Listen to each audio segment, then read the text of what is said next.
Podcast.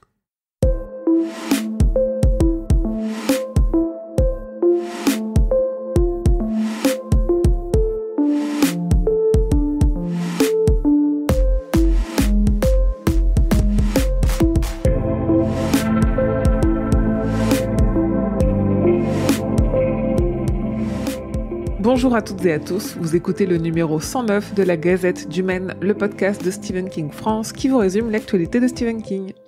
Je suis Émilie et je suis très heureuse de vous emmener avec moi en balade dans le Maine pour vous conter les nouvelles informations depuis le 7 octobre.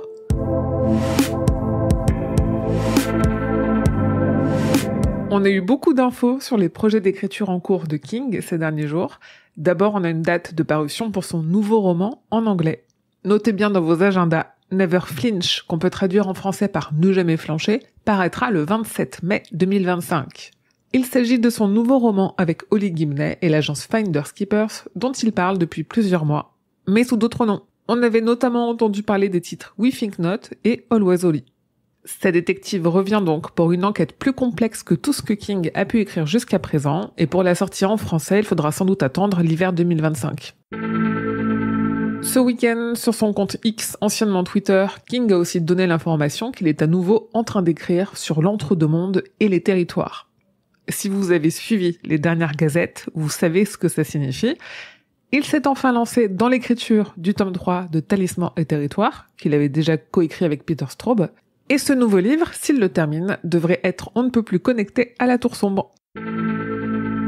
King a écrit le scénario d'un court-métrage d'horreur d'animation pour enfants dans le cadre du projet Dark Corners dirigé par l'actrice Kate Siegel. D'autres grands noms de l'horreur sont aussi impliqués et l'épisode de King sortira sur YouTube à temps pour Halloween. Dans 2 courts textes publiés sur The Guardian et Variety, Stephen King est revenu sur les livres qui ont marqué sa vie, premier souvenir de lecture, livre préféré en grandissant, écrivain qui a changé sa façon de penser, et il a parlé du film d'horreur qui l'a le plus terrifié.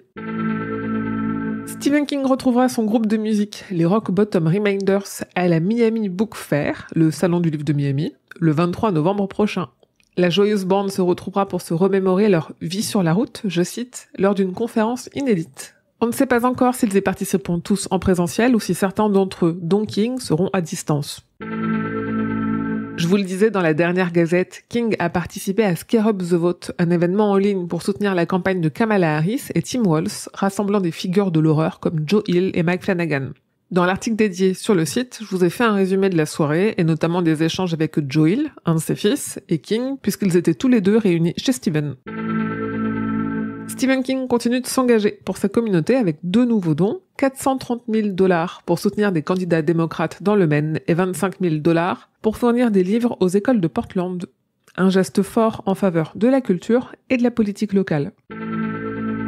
Publié en avril 2023 en français chez Albin Michel, le roman Contes de fées de Stephen King est enfin annoncé en petit format. La version poche paraîtra au livre de poche le 15 janvier 2025.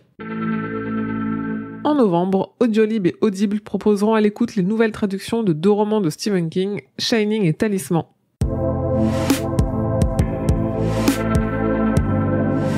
Le film adapté de la nouvelle Le Singe, dirigé par Osgood Perkins, a eu une nouvelle bande-annonce, un trailer fidèle à la volonté du réalisateur qui voulait un film amusant et familial, mais aussi terriblement sanglant.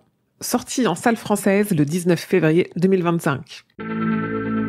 Le tournage du film Running Man, dirigé par Edgar Wright, débutera le mois prochain et beaucoup de noms sont venus s'ajouter au casting ces dernières semaines. Parmi eux, on retrouve Jamie Lawson, Lee Pace, Josh Brolin, Michael Cera et Emilia Jones. Côté série, on a appris que le roman Contes de fées, qui avait d'abord été optionné pour être un film, sera finalement adapté en série de 10 épisodes. Mike Flanagan, qui semble prendre son temps avec La Tour Sombre, a annoncé un nouveau projet d'adaptation kingien. Il va faire, pour Amazon, une série de 8 épisodes adaptés du roman Carrie. Enfin, on a appris que Brendan Baser, Mary Walsh et Jordan Alexander ont rejoint le casting de la série L'Institut. La production va bientôt débuter en Nouvelle-Écosse et la diffusion est prévue en 2025.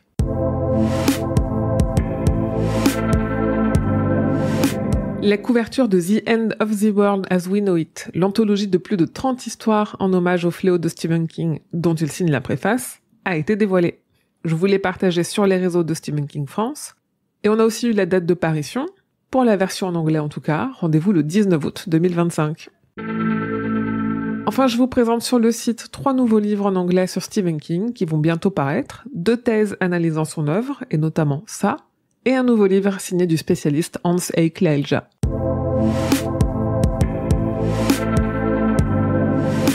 Le 30 octobre, les éditions Albin Michel sortent une version collector grand format vraiment très belle du roman Talisman de King et Peter Straub, dans une traduction légèrement revue.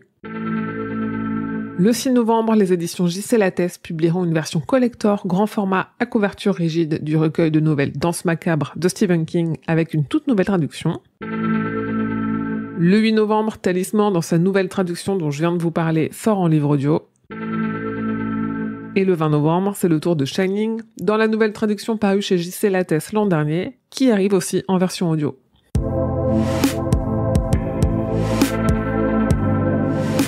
Et voilà, c'est tout, et c'est déjà pas mal pour cette gazette numéro 109. Merci de votre écoute, l'actualité est dense et c'est toujours un plaisir de parler de tout ça avec vous. Si vous souhaitez soutenir mon travail et les projets de l'association Stephen King France, vous pouvez donner au Tipeee. Il y a toujours des goodies et je vous donne l'info en avant-première et il y aura bientôt une newsletter mensuelle. Pour soutenir mon travail, vous pouvez aussi continuer à suivre et à partager mes contenus sur les réseaux et à mettre 5 étoiles à ce podcast sur vos applications. Ça aide beaucoup. Comme d'habitude, l'actu de King, ça se suit au quotidien sur le site, mais aussi sur X, Insta, Facebook, Threads, Twitch, et n'hésitez pas à nous rejoindre sur Discord pour discuter de King. Tous les liens sont en description de cet épisode. Ce podcast est un podcast du label Podcut. Rendez-vous sur podcut.studio pour découvrir ce que font tous les autres podcasts. Je vous dis merci et à bientôt, fidèles auditeurs et auditrices, que vos journées soient longues et vos nuits plaisantes.